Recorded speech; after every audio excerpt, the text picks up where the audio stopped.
Hello, കാനഡയിൽ വന്നിട്ട് 3 വർഷമായെന്ന് തിരിച്ചറിയുന്നത് ഈ ഒരു യാത്രയുടെ അവസാനത്തിലാണ്. അതായത് നമ്മൾ കാനഡയിൽ നിന്ന് നാട്ടിലേക്ക് ഫ്ലൈ ചെയ്യുന്ന ഒരു കുറച്ച് കാര്യങ്ങളാണ് ഈ വീഡിയോയിൽ കാണിക്കുന്നത്. 1, 2 പേര് ചോദിച്ചിരുന്നു എയർ ഇന്ത്യയിലെ യാത്ര എങ്ങനെ ഉണ്ടായിരുന്നു എന്നൊക്കെ. അപ്പോൾ അത് ആലോചിച്ചിട്ടും പിന്നെ നമുക്ക് പിന്നീട് കാണാമെന്നൊക്കെ ആലോചിച്ചിട്ട് കുറേ നാളിന് ശേഷം അപ്ലോഡ് ചെയ്യുന്നൊരു വീഡിയോ ആണ്.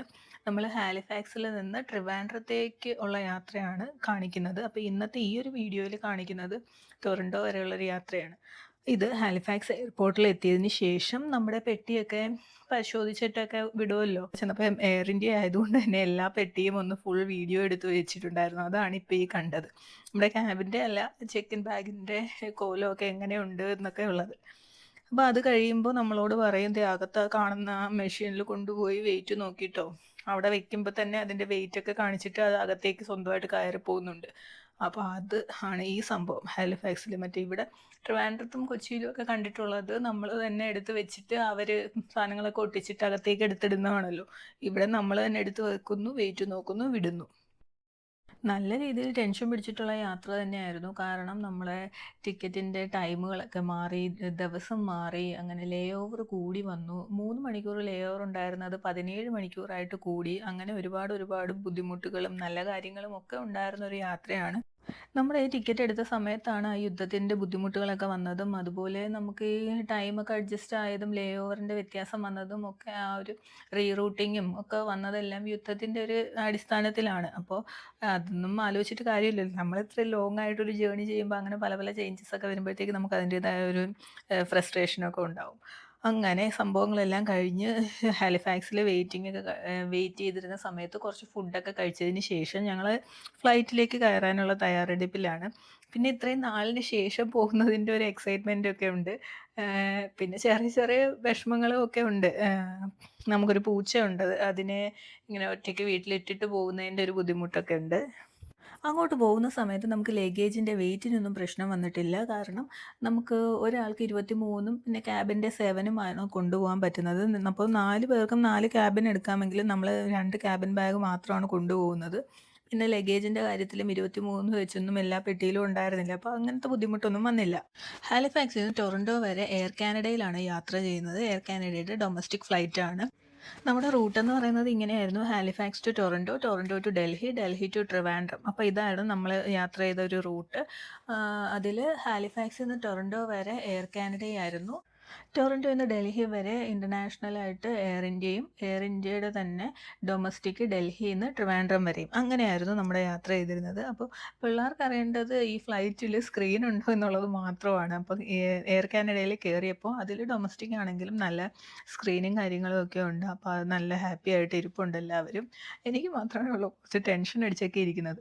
പുറത്ത് നല്ല മഴയുമാണ്. അങ്ങനെ സ്ക്രീനിൽ കണ്ടോ, കയറിയ ഉടനെ തന്നെ കുത്തൽ തുടങ്ങിയിട്ടുണ്ട്. പിന്നെ ഇതിൽ ശ്രദ്ധിക്കേണ്ട ഒരു കാര്യം പറയാൻ ഞാൻ വിട്ടുപോയി.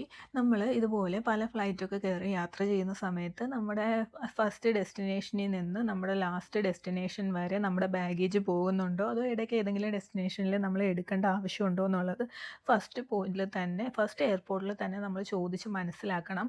കാരണം നമ്മുടെ ഇപ്പോഴത്തെ ഈ ഒരു യാത്രയുടെ കാര്യം പറയുമ്പോൾ ആദ്യത്തേത് ഡൊമസ്റ്റിക്കും അവസാനത്തേത് ഡൊമസ്റ്റിക്കും ആണ് യാത്ര. അതിനിടയിലുള്ളൊരു ഗ്യാപ്പ് മാത്രമാണ് ഇൻ്റർനാഷണൽ എന്ന് പറയുന്നത്. അപ്പോൾ നമ്മൾ കാനഡയിൽ നിന്ന് ഡൽഹിയിലെത്തി, ഡൽഹിയിൽ നിന്ന് പിന്നെ ഡൊമസ്റ്റിക്കിലേക്ക് മാറുമ്പോൾ അത് എങ്ങനെയാണ് നമ്മുടെ ബാഗേജിൻ്റെ കാര്യം എന്നുള്ളത് ചോദിച്ച് മനസ്സിലാക്കണം. അപ്പോൾ ഈ കാണുന്നതെന്ന് പറയുന്നത് ചെവി വേദന എടുത്തിട്ട് കരയുന്നതാണ് മോൻ. മോന് മാത്രമല്ല, എനിക്കും നല്ല ബുദ്ധിമുട്ടുണ്ടായിരുന്നു. ബാക്കി 2 പേരും അത് അഡ്ജസ്റ്റ് ചെയ്തിരുന്നു. പക്ഷേ ഞങ്ങൾക്ക് 2 പേർക്കും നല്ല ബുദ്ധിമുട്ടായിരുന്നു. നല്ല ബുദ്ധിമുട്ടെന്ന് പറഞ്ഞാൽ എൻ്റെ ചെവി വേദന മാറാൻ നാട്ടിലെത്തിയിട്ടും 1 വീക്ക് കഴിഞ്ഞു ഒരു ചെവിയിലെ പെയിൻ മാറാനായിട്ട്. ലാൻഡിങ് കുറച്ച് ബുദ്ധിമുട്ടുള്ളതാണ്. പുറത്ത് ക്ലൈമറ്റ് മോശമാണെന്നൊക്കെ ഫ്ലൈറ്റിൽ അനൗൺസ് ചെയ്യുന്നുണ്ടായിരുന്നു. അപ്പോൾ അതുകൊണ്ട് തന്നെ നല്ല ചെവി വേദന എടുക്കുന്നുണ്ടായിരുന്നു. അപ്പോൾ എൻ്റെ ഒരു ചെവി എന്ന് പറയുന്നത് ഭയങ്കര വേദന വന്നിട്ട് എന്തോ കീറിപ്പോയി എന്നാണ് ഞാൻ വിചാരിച്ചത്. ഒരാഴ്ച, 1 1/2 ആഴ്ച എടുത്തിട്ടാണ് ആ ഒരു ചെവി വേദന മാറിയത് തന്നെ. അപ്പോൾ ഇത് നമ്മൾ ടൊറന്റോയിൽ ലാൻഡ് ചെയ്യുന്ന ഒരു വീഡിയോ ആണ് ഈ കാണുന്നത്. ടൊറന്റോയിൽ ആക്ച്വലി ഞങ്ങൾക്ക് 3 മണിക്കൂർ ലേ ഓവർ ഉണ്ടായിരുന്നതാണ്. അത് മാറി 17 മണിക്കൂറായി. ചെന്ന് ഇറങ്ങുന്നതെന്ന് പറയുന്നത് 11:50, 12 ആ ഒരു സമയത്താണ് രാത്രി. അപ്പോൾ ഇനി ഒരു നേരം വെളുക്കുന്നത് വരെ അവിടെ ഇരുന്നിട്ട് നേരം വെളുത്തതിന് ശേഷം പുറത്തിറങ്ങാമെന്നുള്ള ഒരു രീതിയിലാണ് നമ്മൾ പ്ലാൻ ചെയ്തിട്ടുള്ളത്.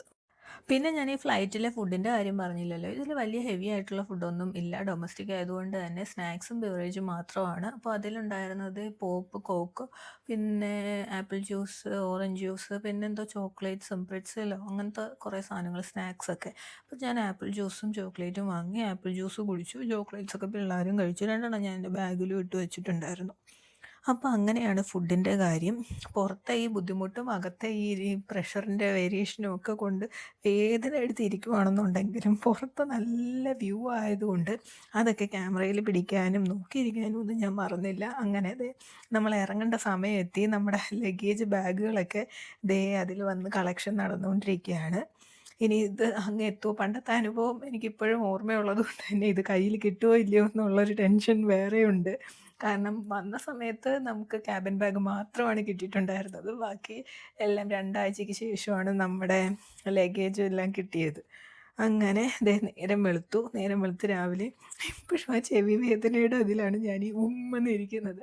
രാവിലെ എന്തോ ചായയോ കാപ്പിയോ എന്തൊക്കെയോ കുടിക്കുന്നുണ്ട്. മോന് ഹോട്ട് ചോക്ലേറ്റ് വേണമെന്ന് പറഞ്ഞ് മേടിച്ചു. അത് ചൂടായതുകൊണ്ട് തന്നെ കുടിക്കാൻ പറ്റാതെ ഇരിക്കുകയാണ്.